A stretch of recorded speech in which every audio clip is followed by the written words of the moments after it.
আসসালামু আলাইকুম বন্ধুরা, কেমন আছেন সবাই? টাঙ্গুয়ার হাওর এবং তৎসংলগ্ন ট্যুরিস্ট স্পট নিয়ে গত পর্বে আমরা আলোচনা করেছিলাম। আজ আমরা আলোচনা করব টাঙ্গুয়ার হাওরে কিভাবে যাবেন, টাঙ্গুয়ার হাওরে যাওয়ার উপযুক্ত সময় কখন, এবং টাঙ্গুয়ার হাওরের ওই এরিয়াতে এই স্পটগুলো দেখার খরচপাতিও কেমন, কোথায় থাকবেন, কি খাবেন। ভিডিওটি না টেনে সম্পূর্ণ দেখুন।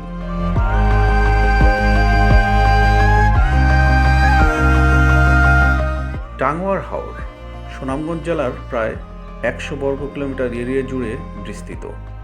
যতদূর চোখ যায় শুধু পানি আর পানি, আর মাঝে ডুবে আছে অসংখ্য গ্রাম।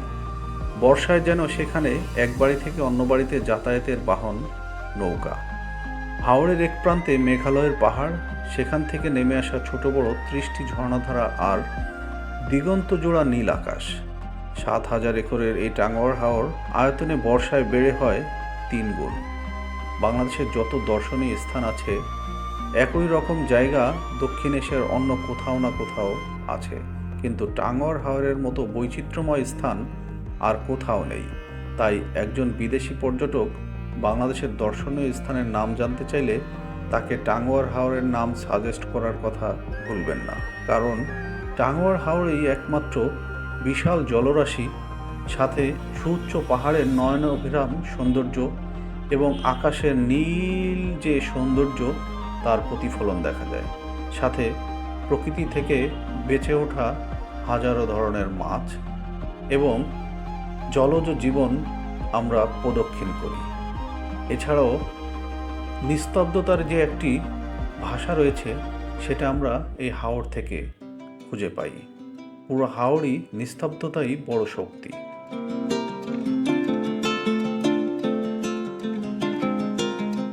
টাঙ্গুয়ার হাওরে ভ্রমণের উপযুক্ত সময় কখন? বন্ধুরা, টাঙ্গুয়ার হাওর ভ্রমণের জন্য সবচেয়ে ভালো সময় হয়েছে বর্ষাকাল। তবে টাঙ্গুয়ার হাওরের এক এক ঋতুতে এক একটা রূপ রয়েছে।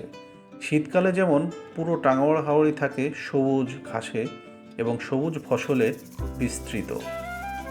চতুর্দিকে যেখানেই তাকাবো সেখানেই সবুজ এবং অতিথি পাখিদের সম্মিলন, সেটা এক ধরনের সৌন্দর্য। কিন্তু বর্ষাকালের সৌন্দর্যটা অন্য ধরনের।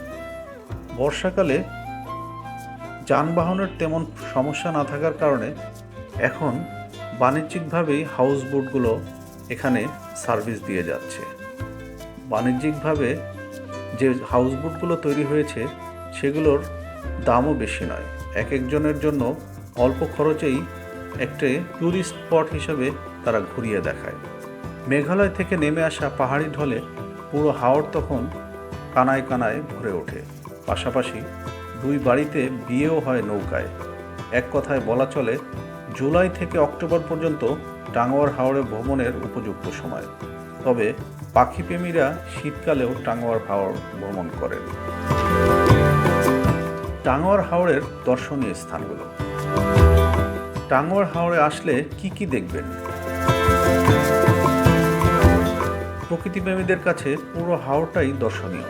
তবে নির্দিষ্ট করে বললে হাওরে রয়েছে অনেকগুলো ছোট ছোট সোয়াম্প ফরেস্ট।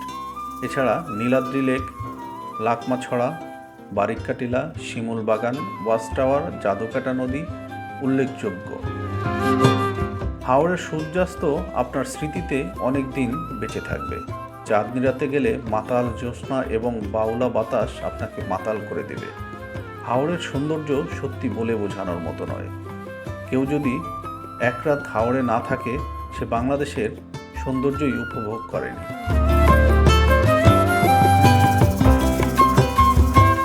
হাওরে কিভাবে যাবেন? ঢাকা থেকে প্রথমে আমাদেরকে সুনামগঞ্জ যেতে হবে।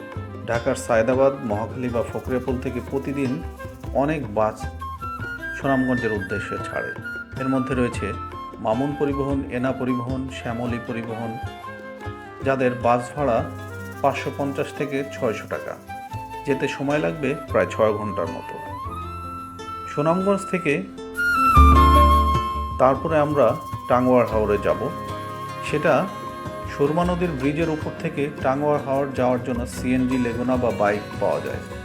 যেতে সময় লাগবে প্রায় 1.5 ঘন্টার মতো।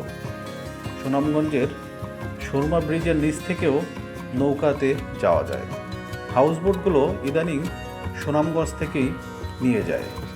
ট্যুরের সদস্য সংখ্যা অনুযায়ী ছোট বড় নৌকা ভাড়া করতে পারবেন বাজেটের মধ্যেই। তাহেরপুর নেমে ঘাট থেকে নৌকা পেয়ে যাবেন।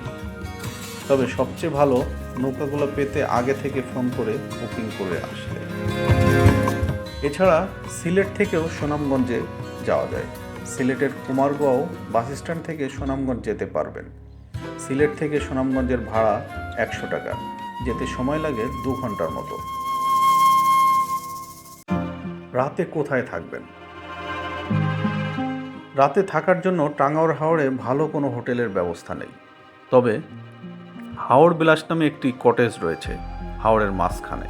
এছাড়া টেকের ঘাটে একটি বোর্ডিং রয়েছে।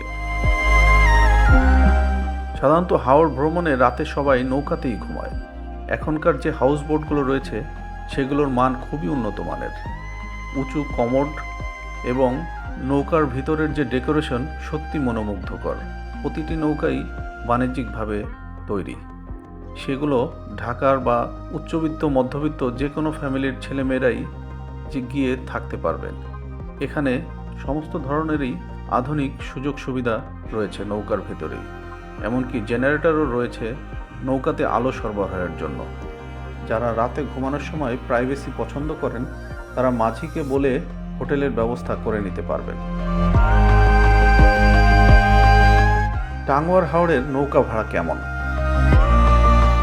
টাঙ্গুয়ার হাওরে নৌকা ভাড়া আসলে বিভিন্ন বিষয়ের উপর নির্ভর করে, যেমন নৌকার ধারণ ক্ষমতা, নৌকার সুযোগ সুবিধা, কত দিনের জন্য ভাড়া, এগুলোর উপর। সাধারণত মাঝারি আকারে একটা নৌকা ভাড়া 5 থেকে 7,000 টাকা। আর এসব নৌকায় 15 থেকে 20 জন বসতে পারে, 7 থেকে 8 জন রাতে ঘুমাতে পারে। বড় নৌকার ভাড়া 7 থেকে 10,000 টাকা পর্যন্ত। বড় নৌকাতে বসতে পারে 30 থেকে 35 জন, রাতে ঘুমাতে পারে 10 থেকে 12 জন। নৌকা নেওয়ার সময় সোলার আছে কিনা, টয়লেটের অবস্থা কেমন ইত্যাদি দেখে নিতে পারেন। এছাড়া টাঙ্গুয়ার হাওরে আধুনিক সুযোগ সুবিধা সম্পন্ন অনেক বোট রয়েছে। এগুলোতে জেনারেটর থেকে শুরু করে হাই কমোড, লাইট, ফ্যান, গ্যাসের চুলা ইত্যাদি রয়েছে। এসব নৌকায় প্রায় 40 জন বসতে পারে, রাতে ঘুমাতে পারে 14 থেকে 18 জন। 2 দিনের জন্য এসব নৌকার ভাড়া 12 থেকে 18,000 পর্যন্ত হয়। তবে সব ধরনের নৌকা ভাড়া শুক্র শনিবারে কিছুটা বেশি ও অন্যান্য দিন কিছুটা কম থাকে।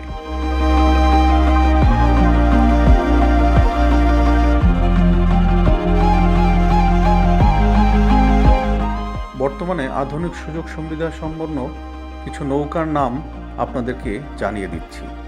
এর মধ্যে রয়েছে প্রিমিয়াম হাউসবোট চন্দ্রাবতী, হাউসবোট তরি ময়ূরাক্ষীর 2টি নৌকা রয়েছে।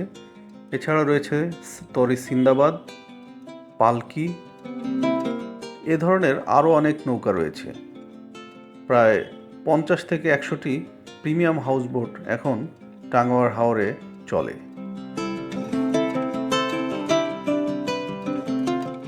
টাঙ্গুয়ার হাওরে গিয়ে কোথায় খাবেন? টাঙ্গুয়ার হাওরের তাহেরপুর ও টেকের ঘাটে কয়েকটি খাবারের দোকান রয়েছে। এসব দোকানে হাওরের নানান সুস্বাদু মাছ, হাঁস ভর্তা ইত্যাদি দিয়ে দুপুর ও রাতের খাবার খেতে পারবেন। আর নিজেরা রান্না করতে চাইলে তাহেরপুর বাজার থেকে জিনিসপত্র কিনে নিয়ে উঠতে হবে। লোকজন বেশি হলে মাঝিকে বলে একজন বাবুর্চি নিতে পারবেন। 2 দিনের জন্য বাবুর্চিকে দিতে হবে 1500 টাকা।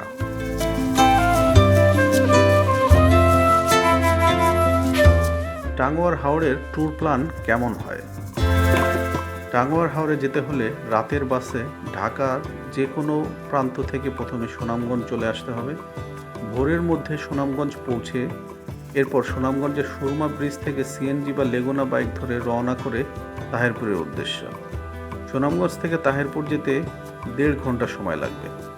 তাহেরপুর পৌঁছে প্রথমে নৌকা ঠিক করে এরপরে প্রয়োজনীয় বাজার করে সব কাজ শেষে নৌকা নিয়ে প্রথমেই চলে আসুন ওয়াচ টাওয়ার। ওয়াচ টাওয়ার এলাকায় ছোট ছোট অনেক জলাবন রয়েছে। এখানে আপনি গোসল সেরে নিতে পারেন।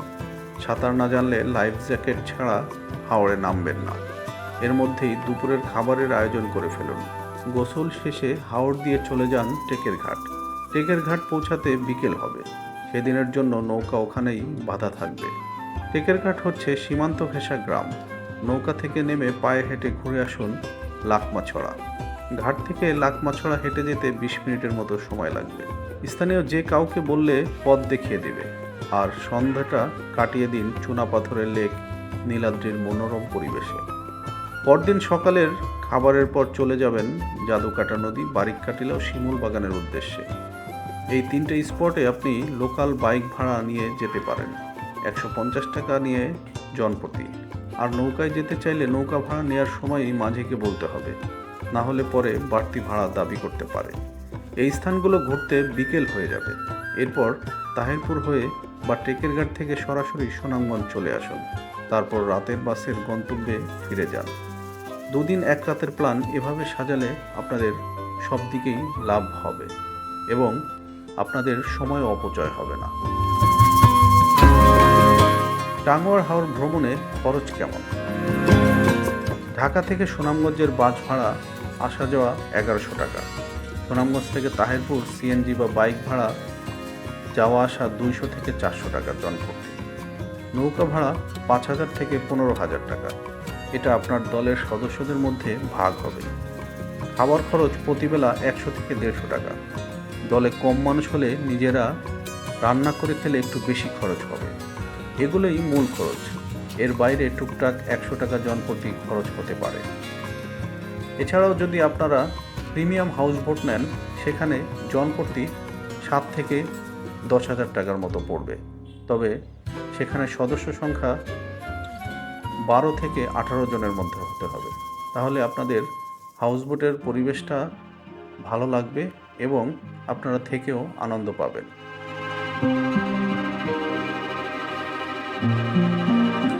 হাওর ভ্রমণের কিছু সতর্কতা এবং টিপস। টাঙ্গুয়ার হাওর ভ্রমণে লাইফ জ্যাকেট সাথে নিন। তাহিরপুরে 500 থেকে 100 টাকা ভাড়ায় লাইফ জ্যাকেট পাবেন। এছাড়া প্রিমিয়াম বোটগুলোর নিজস্ব লাইফ জ্যাকেট থাকে।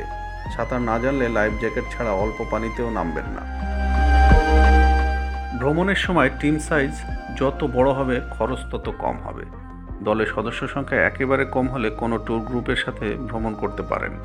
এতে ভ্রমণ খরচ কমে আসবে, নিরাপত্তাও বাড়বে। জাদুকাটা নদীতে অল্প পানিতে কিছু দূর হাঁটার পর হঠাৎ খাড়া গভীর। নদীর তলদেশে তীব্র স্রোত আছে, যা উপর থেকে দেখে বোঝা যায় না। তাই জাদুকাটা নদীতে লাইফ জ্যাকেট ছাড়া নামবেন না। টাঙ্গুয়ার হাওর ভ্রমণে বজ্র বৃষ্টি বা ভারী বৃষ্টি হলে নৌকার ছাদ থেকে নেমে নিচে ভিতরে অবস্থান করুন। হাওড়ে কোনোভাবেই মাইক এমনকি স্পিকারও ব্যবহার করে গান বাজাবেন না। এতে প্রাকৃতিক ভারসাম্য নষ্ট হয়, স্থানীয়রাও বিরক্ত হয়। ভ্রমণের সময় ছাতা নিন সাথে। রোদ বৃষ্টি যে কোনো সময় কাজে দেবে। মাঝি ও স্থানীয়দের সাথে সৌহার্দ্যপূর্ণ ব্যবহার করুন। কোনো ধরনের অপচনশীল দ্রব্য হাওড়ে ফেলবেন না। পরিবেশ সংরক্ষণে মনোযোগ দিন। শুধু টাঙ্গুয়ার হাওড়ে গিয়ে নয়, আপনার দৈনন্দিন জীবনেও যেখানে সেখানে ময়লা না ফেলার ব্যক্তিগত অভ্যাসটি তৈরি করুন। অনেকে ঝামেলা এড়াতে ট্যুর এজেন্সির মাধ্যমে ভ্রমণ করতে পছন্দ করেন। তারা দেশের অনেক স্বনামধন্য ট্যুর অর্গানাইজার রয়েছে, যাদের সাথে আপনারা ভ্রমণ করতে পারেন। ধন্যবাদ বন্ধুরা, আজ এ পর্যন্তই। পরবর্তীতে দেখা হবে নতুন কোনো জায়গা নিয়ে, নতুন কোনো সময়ে। ধন্যবাদ। চ্যানেলটিতে নতুন হয়ে থাকলে লাইক এবং সাবস্ক্রাইব করতে ভুলবেন না। ভিডিওটি ভালো লাগলে শেয়ার করবেন। আজ এ পর্যন্তই। ভালো থাকবেন। আল্লাহ হাফেজ।